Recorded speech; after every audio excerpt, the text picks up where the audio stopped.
تو ساری خرافات ہوتی ہیں، جشن منائے جاتے ہیں، ہوائی فائرنگ ہوتی ہے، 1 ملین کے نام پر موت کا کھیل کھیلا جاتا ہے، شرابیں پی جاتی ہیں، لاکھوں روپے کی آتش بازی ہوتی ہے، اور نہ جانے کیسے کیسے گندے اور گناہوں بھرے کام کیے جاتے ہیں۔ اس رات کی خرافات کے دوران سینکڑوں اموات بھی ہو جاتی ہیں، اس کے علاوہ اربوں روپیہ بھی ضائع بلکہ گناہوں بھرے کاموں میں اڑا دیا جاتا ہے۔ اللہ پاک ہمارے حال پر رحم فرمائے اور ایسی خرافات، نیو ایئر نائٹ والی خرافات سے ہمیں محفوظ فرمائے۔ دن کے بعد رات، رات کے بعد دن کا آنا، ہفتوں اور مہینوں کا گزرنا،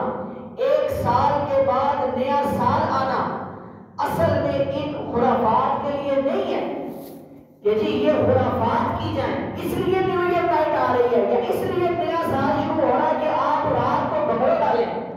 آپ رات کو شرابیں پئیں، اس لیے نہیں، بلکہ اس میں حکمت ہے، عبرت ہے اور نصیحت ہے۔ کن کے لیے؟ رب کا شکر ادا کرنے والوں کے لیے،